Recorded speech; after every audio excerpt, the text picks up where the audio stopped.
All right, it is waiver strategy time. The top waiver pickup in all leagues this week is going to be Jaleel McLaughlin for the Denver Broncos. Obviously, a guy that was not on anybody's radar given that he has a 2% rostership. But this is a guy, once Javonte Williams went out with an injury in the first quarter, you saw him come in, and he was actually fairly efficient. And I know the first question you have is, who? Who is this? Again, his name is Jaleel McLaughlin, and he was the RB10 on the week. He had 7 carries for 72 yards and 3 catches for 32 yards. That is unsustainable efficiency. We're going to say that right away. However, everybody's going to be running to get him because the one thing that you can take away from this situation is that once they lost their starting running back, he actually came in and got snaps with Pirine. So that's significant to us because we thought Samaje Perine would be the clear-cut number 2 back there. He comes in, like I said, he has 10 touches. That's pretty good. Even further, if Javonte wasn't able to produce in this horrid offense, neither will Jaleel. So yes, while we understand that the efficiency was good this week, while we understand that it was good that he came in and had that role, this is probably not going to be sustainable, and Javonte wasn't producing in this offense, but he is a warm body getting carries. He is worth a waiver claim. That's going to be our strategy for Jaleel McLaughlin. And again, this is the top waiver guy this week. He probably wouldn't be our top waiver priority, but this is the guy you should be going to get because you could potentially flip him and sell him if you win him on the waivers. Yeah, and the next guy we're going to have here is definitely not a guy that we're avoiding. We are running to get him in every form, in every league possible if he's available. He only has 62% rostership. This is Romeo Doubs. Not sure how this is even possible. I have no idea how he's available in dang near 40% of fantasy leagues right now. But here we are. I mean, you're talking about a guy who just is coming off 2 games now, 12 targets and 13 targets, respectively, with 18 points against New Orleans in week 3 and 18 again against Detroit. And Detroit is a very notable game because that was Christian Watson's first game back where he did have a receiving touchdown, almost dropped it. But Romeo Doubs was still the clear alpha. Yes, I know it was Christian Watson's first game. Regardless, Romeo Doubs, you can have your own opinion on whether you think Christian Watson's the one or Doubs or what that's going to look like for the rest of the season. I don't care what your opinion is. Sprint to get Romeo Doubs off waivers because he is he's dang near a must start every single week, at least in your flex. Jameson Williams is going to be our next guy. 53% roster ownership right now, picked 12th overall in last year's draft, and he has an elite skill set, and we are honestly curious to see how the Lions utilize him. Yeah, I know the Lions have already demonstrated that they don't care if you're the 12th overall pick in the draft, and they just won't use you if your name is Jahmyr Gibbs. But look, with Jameson Williams, there was so much hype with him going into this year before the suspension, so much hype in Dynasty, so much hype in Fantasy, and then obviously with that suspension, his value plummeted. It was 4-6 games. Well, guess what? That suspension was shorted to only 4 games. So he'll be back this week in week 5. If he's available in your league, please go get him and at least hold him for a week or 2 just to see what his workload looks like, what he could do, because there are the Khalif Raymonds and the Josh Reynolds of this world that can produce with this vacated opportunity. And there is a chance Jameson Williams comes in and he takes that role.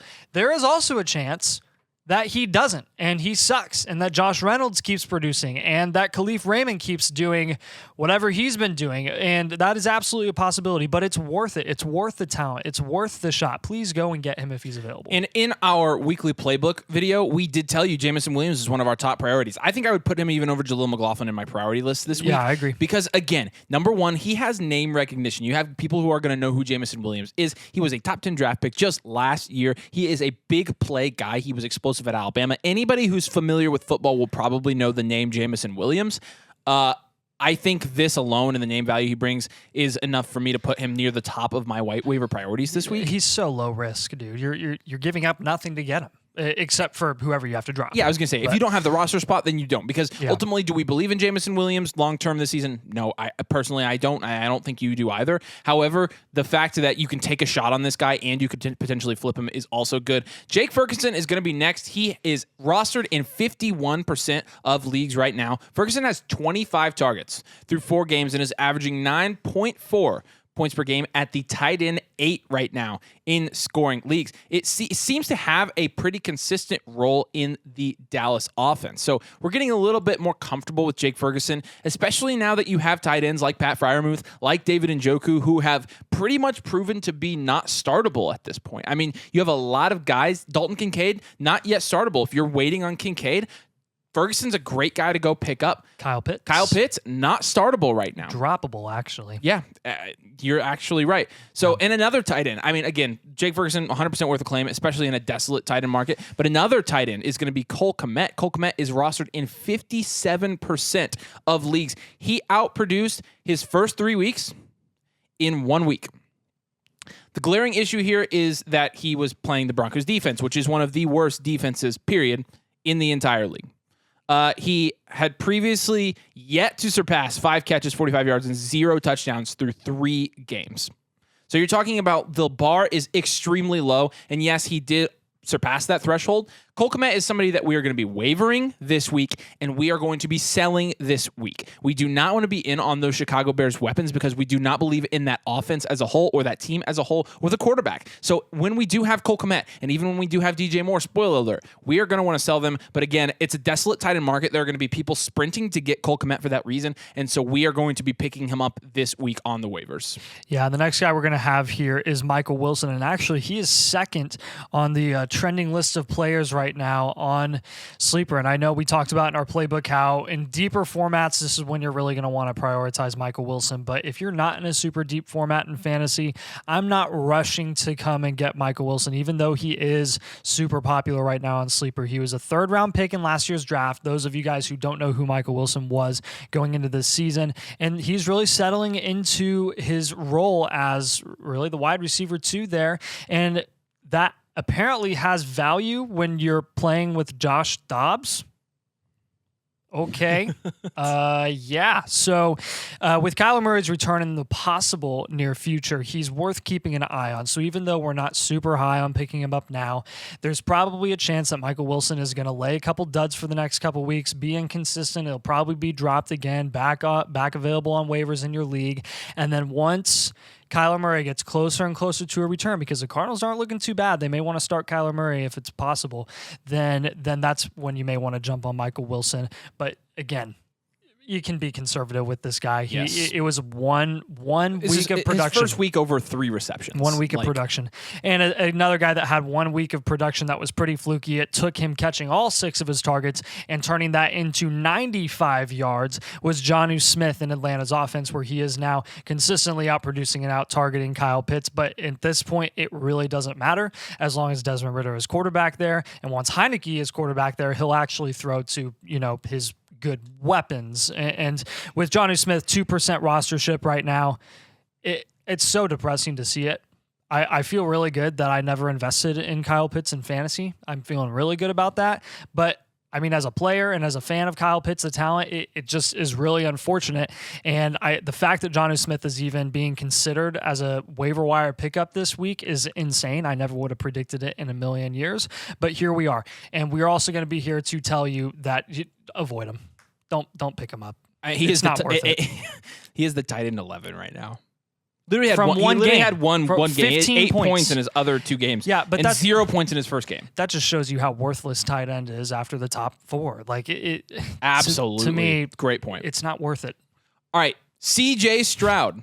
He is probably our top waiver priority for this week because he is putting up wide receiver 1 numbers. He's a borderline quarterback 1 for the rest of the season, and he's going to be rostered in 55% of leagues right now. So before last week, it was a lot less than that. I mean, he has just gradually gone up, but now you have quarterbacks that are not performing like you thought they would. CJ Stroud is going to be a very, very good pickup for your fantasy team if you have quarterback help, and he is going to be the best quarterback option on the waivers the rest of the season, so we're comfortable with him, as will Josh Dobbs. Now, Josh Dobbs we're going to be a lot more conservative with, but Josh Dobbs has been really good this year. If you need a last-second QB or you're really struggling or you're in a super flex league or something like that, he's going to be your guy. Otherwise, as good as he's been, he's not really worth rostering, especially with Kyler Murray potentially coming back soon. The one thing with Josh Dobbs that you do have is that rushing upside. I mean, you wonder why Josh Dobbs has been able to put together some 20-plus point games, and it's because he does have a little bit of rushing upside, actually. So it's been nice, and he's actually been providing for some of our Cardinals weapons, which we thank him for that. We are going to be conservative, though. Although he's trending on Sleeper right now, we have to discuss him. We are not going to be picking him up, especially not as aggressively as we are somebody like CJ Stroud, who we mentioned before. Yeah, and our last guy here is going to be Curtis Samuel. Samuel, and this is going to be really reactive to the nice week that he had against the Eagles, on top of Terry McLaurin, on top of Jahan Dotson, on top of Howell and Brian Robinson. Like that, they were clicking on all cylinders from a fantasy perspective there in Washington. But with Curtis Samuel, this is a guy that we expected. We really liked him in best ball because of the few weeks that he would have during the season where he does, finish as a wide receiver too, maybe. Yeah. And for fantasy, though, you're not counting on him for anything on a week-to-week basis.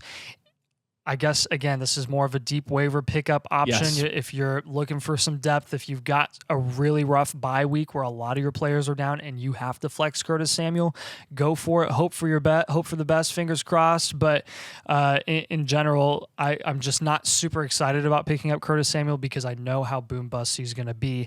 And his booms they're just not that big. So. All right, 2 things, like and subscribe before you leave, with 2 things that really help us out, and we really appreciate it. Head over to flockfantasy.com/domain. When you go over there, you're going to be able to join our community. You're going to get our full rest of the season rankings. You're going to get all of our articles. You're going to be able to get in our Discord and be able to chat with us on a day-to-day basis, which is good for making sure you're monitoring your fantasy team, and we'd love to have you over there. So like I said, flockfantasy.com/domain. Use code domain for 30% off and to get our exclusives. Super appreciate you guys watching. Thank you so much for joining us, and we will see you later.